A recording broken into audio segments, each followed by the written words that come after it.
AskReddit asks, what is the one story you want to tell, that you can never fit into a conversation? A few years ago I was at E3. I turned around a corner and walked into Hulk Hogan, bumping into him. He responded saying, "Pardon me, brother." Then we parted ways. Dude, Hulk Hogan acknowledged you as brother. You're a certified bro. I would definitely just jam this one into conversation. I might have met Christopher Walken while working at a fast food restaurant. This guy walks in that looks really familiar. I thought that maybe he came in a few days ago or something and that's why he looked familiar. I take his order and I ask for a name to put on the order. He chuckles and says Chris. Why did he chuckle? I didn't know at the time. It wasn't until a few days later where it hit me that the guy looked like Christopher Walken. He said his name was Chris. And the reason he chuckled was probably because I didn't realize he was Christopher Walken. I work at Walmart in NH. I met Luis Guzman and I didn't realize who he was until I was in my car. He said hi, and I said hi back. I just was focused on going home for lunch. I don't know what I would do if it was Christopher Walken. Nobody cares about mountain biking. But I had a fantastic crash where I fell off a cliff and landed in a shallow frigid river, and when I got up I realized I had landed on my bike and the pedal had punctured my ass cheek. I walked in the river 2 kilometers back to the car, pushing my busted bike. The key fob was pooched from the water, so I had to use the key. But hands were too cold to work, so I started the car and drove with my elbows. Cell phone was wet, so I drove to the ranger station. Ranger station was closed for the season. So I tried my cell. Hands were so cold I used my tongue. It worked. But no reception. Kept driving, bleeding all over my car until I got to a gas station and had him call me an ambulance. The medic wondered why I loaded my bike into the car before getting help. Edit. Considering everyone I know has avoided my biking stories for decades, I am very surprised I got gold. Thank you. One time I walked into a Home Depot and an employee there said, "Hello," and I just went, "Thanks." We looked at each other for a second or two and then he said, "You wanna try again?" Quote, and I just kind of chuckled and scurried off. This haunts my every waking moment. Trust me, he of anyone understands automatically blurting out shit. Some days I would just malfunction completely with saying the wrong thing to almost every customer. One time I went over the paging system and started saying the line we give whenever we answer the phones. So the whole building heard, "Thank you for calling, store." I click, and while everyone poked fun, multiple people came to me with similar stories. I helped a little girl who got separated from her mother in a mall. Mom got on the escalator going down, with a stroller and the coats and bags. And the girl was scared of the escalator, so she steps back and is now at the top while Mom is at the bottom and everyone's nervous. There are people behind me piling up, but I ignore them. I put out my hand, point to Mom, who we can see, and say we'll go down together. The girl won't speak any words and is clearly frightened but takes my hand. I say, "Okay, ready, 1.2, 3 inches," and step onto the escalator. But she doesn't move and I have to hop backward. I try one more time. No luck. I crouch down and ask, "Is it okay if I pick you up?" And she nods yes. So I repeat yet again, "Okay, I'm picking you up. I'll take you to your mom." Okay. The whole time I'm reminding her that mommy is right there and we're going to go to mommy. When I stood up to carry the girl down, I heard a group of teenage girls let out a collective "aura" at the bottom. I pass her off to Mom and kept on my way. As a single 35-year-old guy, the story is absolute gold with women. But there's never any reason to bring it up.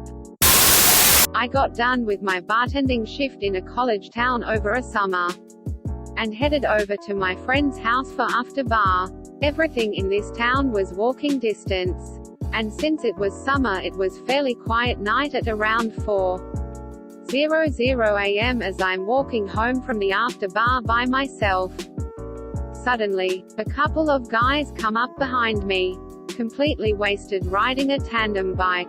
These guys were barely keeping this thing on the street, when a car drove by, slowed down, and a girl from the back window of the car leans out and flashes her tits at them. They guys crashed their tandem bike into a curb in a fantastically comical way. And the car sped off. I miss small college town life. I've been drunk on a tandem pedal boat. Never again. Fun fact, biking under the influence (BUI) is also illegal in some states. Although I'm sure these guys didn't care. In 3rd grade there was a girl I used to hang out with. She had a weird laugh. It sounded like a horse's neigh. One day she was very happy about something and kissed me.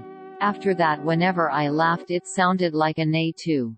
I ended up going to another school after that and lost that laugh. The curse of the horse woman lives on. This happened to me too. Had a major crush on this girl in high school who snorted whenever she laughed. We kissed as well and I started to snort when I laughed after that. Weird stuff. Unfortunately I still snort occasionally. I live in Maine in the same town as Stephen King. I have worked at several stores when I was younger such as Home Depot and Walmart. He has come in sometimes. He recognized me when I worked at Home Depot from Walmart and said, "You really need to stop following me." Jokingly of course. He was a pretty cool dude. Bought some screws and lumber. I used to deliver pizzas. I roll up to this one house, waltz to the door, have a knock and start waiting. When this cicada starts dive bombing me, kamikaze style, with rage, like I could almost hear it screaming at me. This went on for the several minutes that my customer wasn't answering the door. And then the cicada conveniently flew away right as the door popped open. So I'm sitting there stressed, kind of in shock with a pizza in my hand, and tell the customer what happened for some reason. They don't care. Whatever. I walk back to my car. Get in, the cicada is in my car. Attacks me again. One of the most surreal exchanges with nature I've yet encountered. I don't want to freak you out, but I reckon that bug landed on you and was there the whole time you were chatting to the customer, waiting silently until you got back into your car. One summer, my mother found a baby seagull. My sister and I then raised that seagull the entire summer. And we ended up bonding with him. We could pet him. He would sleep on our lap and he started to steal our dog's squeaky toys. He also got attacked by a cat once, but survived relatively unscathed. He learned to fly after 8 weeks or so. So my mom then put him out into the wild, next to her workplace. He would frequently meet up with us and snuggle a bit. My mom would feed him some raw shrimps as well. When winter came, he disappeared and we never met him again. What a weird summer that was. Edit. Thanks for the silver. Stranger. Here is a picture of the little guy. The last one I took of him. Imager.com/gallery/mugsyacked2. Whoa. Thanks for the gold. My first one. You guys are a good bunch of people. And I enjoy reading the answers below. I wish I had time to reply to everyone. I had breakfast with James Earl Jones. Then went into preschool and told my teacher that I had breakfast with Darth Vader.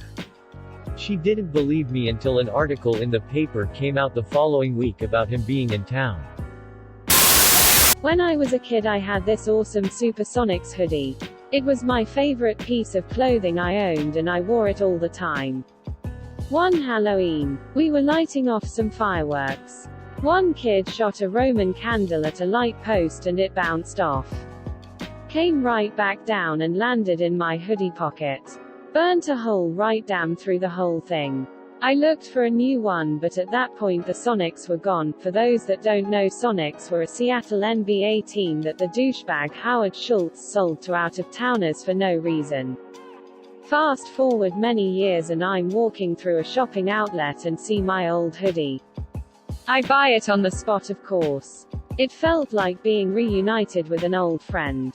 A little while later I'm out for a jog in the hoodie. And while running on a path, a protruded tree branch sticking out catches my hoodie pocket and rips it straight through. Same exact pocket and even on the same exact side. I just don't even know.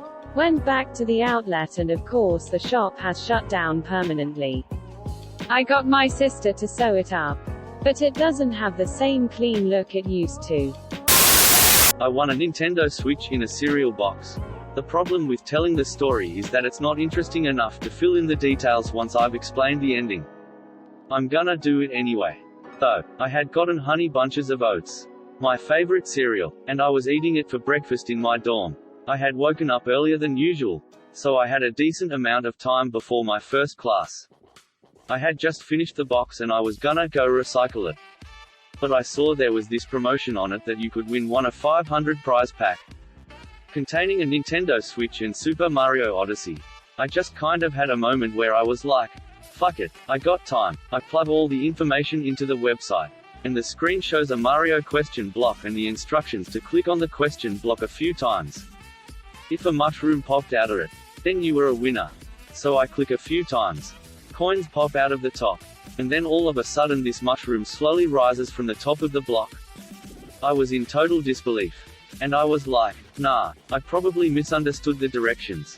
But nope, I had just won a Nintendo Switch and Super Mario Odyssey. Literally everyone I told about it was just like, huh, I always thought those were scams. I didn't realize people actually won those. It's been pretty good. I would never have been able to afford a Switch otherwise. So that's definitely a plus in my book.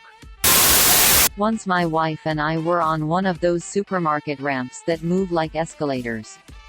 Don't know the right word. And an employee was pushing empty carts in front of us. We were a few steps back and the genius decided to ride in front of the carts, God knows why. 2 or 3 carts got loose and came rolling towards me and my wife. So I promptly jumped in front of her, saving her face from being hit by shopping carts. I never tell this story because it would look like I'm bragging, and she never tells this story because she's ungrateful. I vote for the snide jab at the wife. She never tells this story because she's ungrateful, Loof. One time my girlfriend had our dog at the park while I was at work.